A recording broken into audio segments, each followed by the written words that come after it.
Let's welcome in Hunter Patterson of The Athletic. Hunter, my man, what's good? Thanks for being with us, bro. Oh, I appreciate y'all having me. I'm trying to Yeah, get absolutely. Great work writing about Davion Mitchell, man. Like Davion's work ethic is becoming stuff of legend, man. Already, he's entering his second year in the league. What drew you to write about Davion? It happened pretty organically. I was watching his Trust Your Work series. It's a 3-part so far. I'm not sure if there's going to be any episodes after this, but it's a 3-part docu-series, pretty much documenting his first NBA offseason and the things that he's doing to prepare for next season, or this upcoming season, rather. Mm-hmm. Yeah.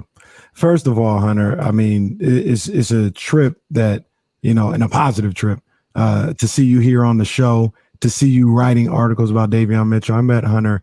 It was before the pandemic, so it had to be about 4 years ago at my man Dwight Taylor's Manhood 101 conference, man. And he was a young, energetic kid. I'm not even sure you were in college yet. I don't know if you were at SC yet, or maybe you were early over there. I think this was undergrad while I was at LMU. Okay, that's right. That's right. I do remember that, man. And he was just like, man, I like your vibe. We show love, followed each other on IG, and here we are 4 or 5 years later. You out here writing for The Athletic, man. So first of all, I'm proud of you, man. I see you doing your stuff. Keep doing what you're doing. Keep going. Second of all, about the actual article on Davion Mitchell, I talked about it earlier in the show, and I got the sense, and I like this, Hunter. Davion's just real no nonsense, man. He just want to work. He just wants to compete, and all the fluff and all this other stuff. He don't really have time for that. You get the same vibes from Davion? I do, and that was one of the things that drew me to him to want to write the feature. And I mean, he touches on it a little bit in the Trust Your Work docuseries. And he says he knew when he was in college at Baylor. Everyone is in college for different things. And for him, he was using that time as an opportunity to play in the NBA. And he was essentially saying he didn't really go out. He didn't party.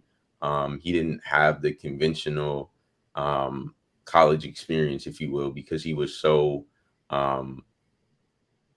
eager to reach his full potential and move on to the next level. Yeah.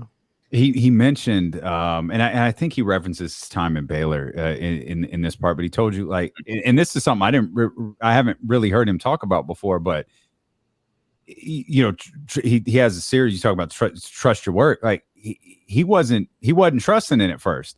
Like he was doubting himself. Like he was putting in that work. Like, man, I'm not seeing the results from all this work I'm putting in. Mm-hmm. And he actually was at Auburn for a little bit before he was even at Baylor. And I think that a little bit, that portion of his college career was where he may have not been trusting himself, trusting his work as much as he did once he got to Baylor. Right. And it's such a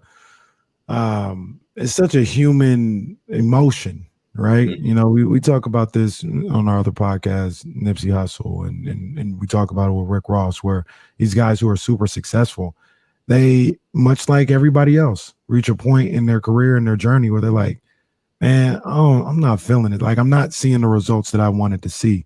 And for him to talk about that and to push through that, I think that's something that anybody that's going to be great has to face and overcome. And I think he's overcome that. And I think now he actually does trust the work. And coming into this season, playoff drought, if he's the backup point guard, all this other stuff, it may seem daunting, but him doing what he's done in his past and overcoming those things in the past have prepared him for this moment to be like, I can conquer this. I can go through all this. Right. And you can even draw parallels between his first half of his college career at Auburn and then Baylor, with his rookie season, if you split it into two halves, just in terms of when Halliburton was there. He was their lottery pick the year before, another guard to complement De'Aaron Fox. And for Davion, he wasn't getting as much playing time. He was still trying to adjust to the NBA. And once Halliburton was traded, they got Sabonis. He had more of a stable role, and I think people within the organization were starting to trust him more. We talk about that a lot here, the importance of Mike Brown establishing what his role is going to be here, like immediately out the gate. And I know you talked to Doug Christie as a part of this, and DC was like, I got expectations for this dude to be sixth man of the year. I mean, that's obviously that's clear. That's a bench role. That's a major off the bench role. And Casey and I were talking earlier, and I'm curious your thoughts on, do you think Davion has the type of personality that it's tough to be a leader from the bench? You got to have a big personality to do that. You think Davion could pull that off with a bigger role here with the team this year?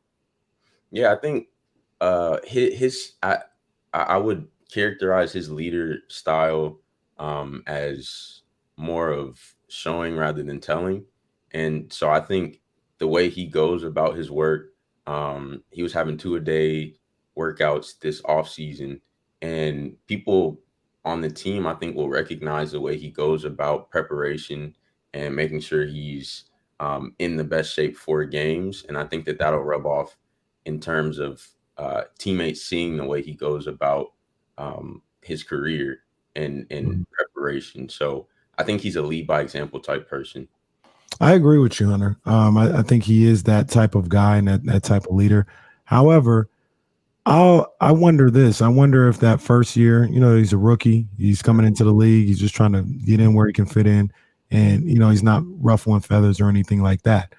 I wonder if this year you will see him be a little bit more vocal, because even in the docuseries, like when he's competing with his friends and the people that are, he's training with, he'll talk to him.